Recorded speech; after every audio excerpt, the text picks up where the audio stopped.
Қайырлы күн баршаңызға, менің каналыма қош келдіңіздер. Бүгін сіздермен осындай қытырлақ қияр жасайтын боламыз. Мен жыл сайын осы әдіспен қытырлақ қияр жасаймын.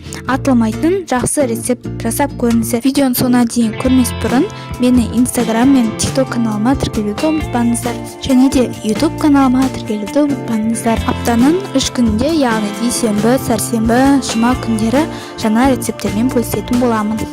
Ең алдымен қиярды осылай салқын суға 2 сағатқа салып қоямыз.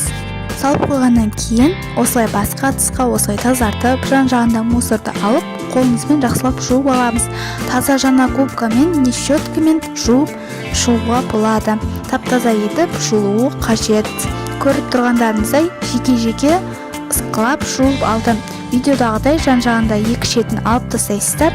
Тағы да салқын су құйып, тағы да 3 сағаттай тұруы қажет. Бұл жерде суда көп тұру себебі қиярдың ішіндегі газы толықтай кетеді.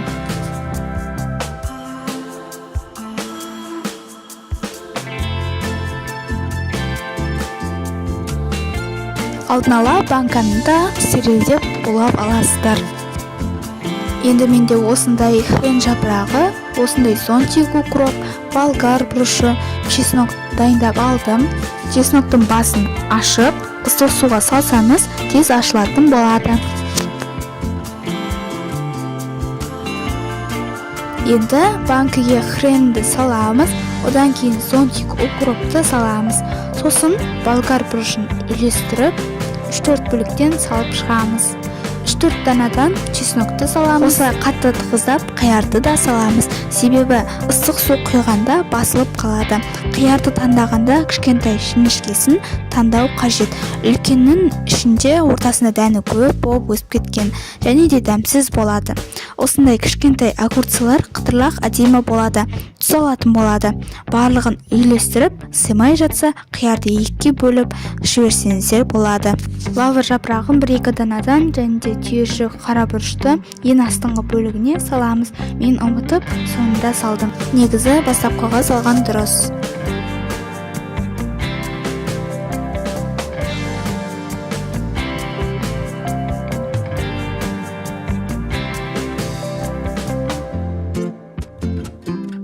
Бұл жерде 3 қайтара су құйып шығатын боламын. Суды алдын ала сықырлатып, қайнатып аламыз. Толтырып барлық банкіге құйып шығамыз. Бетін жауып 20 минутқа қоямыз.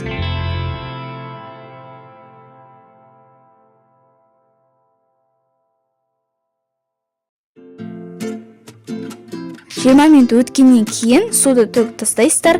Бұл суды екінші қайтара қолданбайсыздар. Тағы да су қайнатып, барлығына толтырып құйып шығамыз. Тағы да 20 минут өткен соң, тағы да төгіп тастайсыздар. Тағы да басқа су қайнатып қоясыздар. Осындай тұз, ірі тұз қосамыз. Ұсақ тұз алмаңыздар, оның дәмі шықпай қалады. 2 литрге 2 ас қасық тұз толтырып саласыздар. 1 литрге 1 ас қасық, 3 литрге 3 ас қасық қосасыздар. Енді қант қосамыз.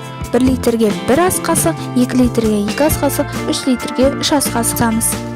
Енді атылмас үшін аспирин қосатын боламыз.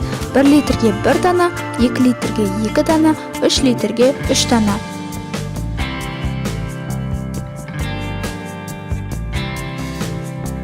Енді 70% уксустан 1 литрге 3-4 тамшы қосамыз, ал 2 литрге жарты шай қасық қосамыз, ал 3 литрге 1 шай қасық құйып шығасыздар. Егер де қияр өз бақшаңыздікі болса, онда уксус қоспай қойсаңыздар да болады. Енді сықырлап қайнап тұрған суды құйып шығамыз, банкіге толтырып толықтай құйып шығамыз. Банкіні суытып алмай тез-тез құйып шығу керек. Банкінің крышкасын мықтап бұрап бекітеміз. Осындай аспирин мен уксусты қоссаңыздар атылмайды. Банкіні жақсы стерилдеп, қиярды ұзақ салқын суға салып қойсаңыздар, қиярларыңыз атылмайды. Міне ішінде аспирин мен қантын еріту үшін осылай айналдырамыз. Бетін жылы жауып, 1 күнге қалдырасыздар. 1 тәуліктен соң банкі қоятын бөлмеңізге қоя берсеңіздер болады. Жасап көріңіздер. Егер де видео ұнаса, арнама тіркеліп, лайк басып, комментарий қалдыруды ұмытпаңыздар. Және де Instagram мен TikTok каналыма тіркелуді ұмытпаңыздар. Келесі кездескенше аман сау болыңыздар.